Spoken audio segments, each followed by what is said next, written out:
Hello friends, నేను రాజు గారు. బోరుగడ్డ అనిల్ నిన్న ఒక వీడియో రిలీజ్ చేశాడు. నేను ఎక్కడికి పోలేదు, నా ఇంట్లోనే ఉన్నాను. అలాగే మా అమ్మ ఆరోగ్యం బాగాలేదని నేను బెయిల్ మీద బయటకు వచ్చాను. కానీ బయట మీడియాలో మాత్రం నాపై రకరకాల పుకార్లు షికార్లు చేస్తూ ఉన్నాయి. నేను తప్పించుకొని పారిపోయాను అని, అలాగే నేను ఫేక్ సర్టిఫికేట్ ఒకటి ఆ కోర్టుకు సమర్పించాను అనే విధంగా కథనాలు నాపై వేస్తూ ఉన్నారు. ప్రస్తుతం నా తల్లి ఆరోగ్యం బాగలేదు, మా అమ్మని నేను కాపాడుకోవాలి, నన్ను చూసిన తర్వాతనే మా అమ్మ కుదుట పడుతుంది, ఆరోగ్యం బాగుపడుతుంది. మా కుటుంబంలో 5 అక్క చెల్లెళ్ళు, వాళ్ళందరూ సెటిల్ అయిపోయారు, నేను మాత్రమే తల్లిని చూసుకునేది, మా అమ్మ అంటే నాకు ప్రాణం అంటూ నిన్న ఆ వీడియోలో మాట్లాడడం జరిగింది. అందులో భాగంగానే కూటమి ప్రభుత్వం నన్ను లేపేయడానికి ప్రయత్నాలు కూడా చేస్తుందనే ఒక సెన్సేషనల్ ఆరోపణ చేయడం జరిగింది. అయితే దీనికి బిఫోర్ ఏం జరిగిందంటే, ఆయన ఏదైతే మా తల్లిగారికి ఆరోగ్యం బాగలేదు, ఆమెకు సర్జరీ చేయించాలి, చాలా క్రిటికల్గా ఉంది, అది కాకుండా తన తల్లిని చెన్నై అపోలో హాస్పిటల్లో చేర్పించాలని చెప్పేసి ఒక గుంటూరుకు సంబంధించినటువంటి సూపర్ స్పెషాలిటీ హాస్పిటల్కి సంబంధించిన ఒక డాక్టర్ నుంచి ఒక సర్టిఫికేట్ను కూడా వీళ్ళు తీసుకొచ్చారు. ఆ సర్టిఫికేట్ని కోర్టుకు సమర్పించారు. అయితే ఆ కోర్టుకు సమర్పించిన సర్టిఫికేట్ ఒరిజినలా కాదా అనే ఉద్దేశంతో విచారణ జరిగింది. విచారణ జరిగితే అది ఫేక్ సర్టిఫికేట్ అని తేలింది. అయితే ఆ తర్వాత వెంటనే ఈ బోరుగడ్డ అనిల్ కుమార్కు ఫోన్ చేయడం జరిగింది. పోలీసులు చేస్తే ఫోన్ స్విచ్ ఆఫ్. వాళ్ళ తల్లిగారికి ఫోన్ చేయడం జరిగింది, ఆ ఫోన్ కూడా స్విచ్ ఆఫ్. ఆ వెంటనే పోలీసులకు డౌట్ వచ్చి ఈ బోరుగడ్డ అనిల్ కుమార్ ఎక్కడికో ఎస్కేప్ అయి ఉంటాడు అనే ఉద్దేశంతో వేట కొనసాగించారు. అయితే ఇప్పటి వరకు నేను ఎక్కడ ఉన్నాను ఏంటి అనేది మాత్రం బోరుగడ్డ అనిల్ కుమార్ రివీల్ చేయట్లేదు. ఎక్కడో అజ్ఞాతంలో ఉన్నాను అనే విధంగా ఒక వీడియో అయితే బయట పెట్టారు. మరి నేను ఇక్కడే ఉన్నాను, పలానా ప్లేస్లో ఉన్నాను, నన్ను పోలీసులు వచ్చి కలవచ్చు, ఏదైతే మధ్యంతర బెయిల్ గడువు ఉందో అప్పటికల్లా నేను లొంగిపోతానని చెప్పి పోలీసులకు చెప్పొచ్చు కదా. మరి పోలీసులు వెతుకుతున్నా కూడా ఎక్కడో అజ్ఞాతంలో ఉండి వీడియో రిలీజ్ చేయాల్సిన అవసరం ఏముంది? ఇక్కడే చాలా డౌట్లు వస్తా ఉన్నాయి. సరే, ఆయన నేను ఒక మాట అన్నాడు, నేను జైల్లో ఉన్నాను, కానీ ఫేక్ సర్టిఫికేట్ ఎలా పెడతాను నేను? నాకు సంబంధించిన మా మిత్రులు వాళ్ళు ఒక సర్టిఫికేట్ తీసుకొచ్చి ఇచ్చారు, అది ఒరిజినల్ సర్టిఫికేట్, ఫేక్ కాదు అంటున్నారు. నిజంగానే అది ఒరిజినల్ సర్టిఫికేట్ అయితే ఎవరైతే ఇచ్చారో గుంటూరుకు సంబంధించినటువంటి సూపర్ స్పెషాలిటీ హాస్పిటల్కి సంబంధించినటువంటి డాక్టర్ ఇచ్చారని చెప్పారు కదా, ఆ డాక్టరే అంటున్నాడు అసలు మా హాస్పిటల్లో వాళ్ళ తల్లిగారు జాయిన్ అవ్వలేదు, మేము దానికి సంబంధించినటువంటి ఎలాంటి సర్టిఫికేట్ ఇవ్వలేదని కూడా చెప్తా ఉన్నారు. మరి ఇక్కడే కదా అనుమానాలు వస్తున్నాయి. అంటే కోర్టును తప్పుదో పట్టించాడు కదా, కోర్టుకు ఫేక్ సర్టిఫికేట్ ఇచ్చి బుర్డి కొట్టించాడు కదా. మరి ఇదెందుకు బోరుగడ్డ అనిల్ కుమార్ మాట్లాడలేదు? అంటే బోరుగడ్డ అనిల్ కుమార్ వెనుక నుండి ఒకరు నడిపిస్తూ ఉన్నారు. బోరుగడ్డ అనిల్ కుమార్ క్లియర్గా కోర్టుకి ఫేక్ సర్టిఫికేట్ ఇచ్చాడు.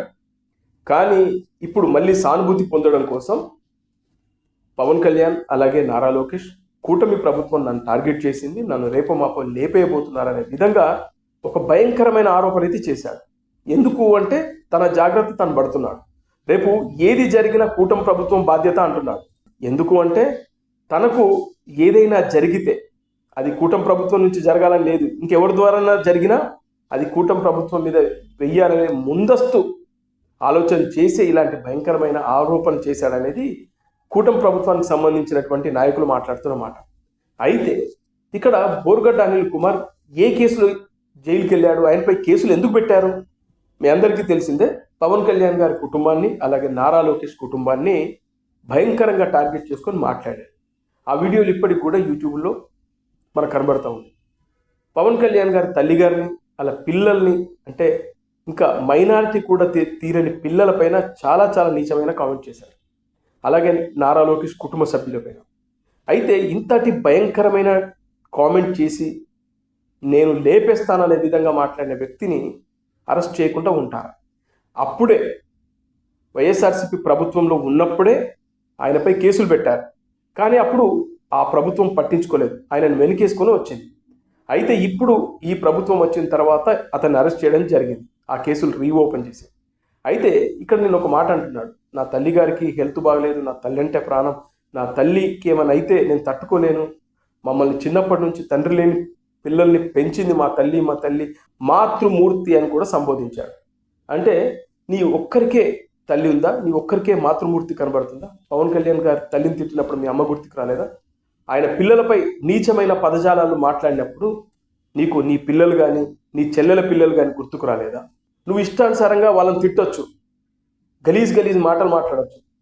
ఇవాళ మీకు మీ అమ్మ గుర్తుకొస్తుంది, మీ కుటుంబ సభ్యులు గుర్తుకొస్తున్నారు, నీ పిల్లలు గుర్తుకొస్తున్నారు. ఎందుకు నువ్వు ఆ రోజున కూడా వాళ్ళని తిట్టేటప్పుడు నీకెందుకు నీ తల్లి చెల్లె పిల్లలు గుర్తుకు రాలేదు? ఇప్పుడు ఇదే చాలామంది బోరుగడ్డ అనిల్ కుమార్కు ప్రశ్నలు వేస్తూ ఉన్నారు. అయితే ఇక్కడ బోరుగడ్డ అనిల్ కుమార్కు క్లియర్గా తెలుసు తను చేసింది తప్పు, అందుకే ఈ శిక్ష అనే విషయం ఆయన క్లియర్గా తెలుసు.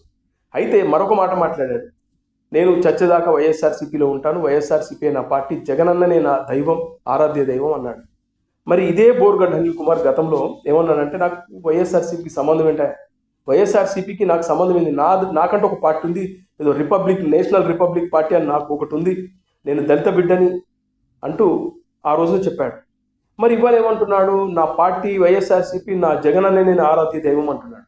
పనిలో పనిగా కులం కార్డు కూడా వాడుతూ ఉన్నాడు, నేను దళిత బిడ్డని, నావి బాబాసాహెబ్ అంబేద్కర్ భావజాలం అంటూ మళ్ళీ కులం కార్డును వాడే ప్రయత్నాలు చేస్తూ ఉన్నాడు. ఇలా బోరుగడ్డ అనిల్ కుమార్ నిజంగానే తప్పు చేశాడు, కోర్టును పుడి కొట్టించాడు, అందుకే తప్పించుకునే ప్రయత్నాలు చేశాడు.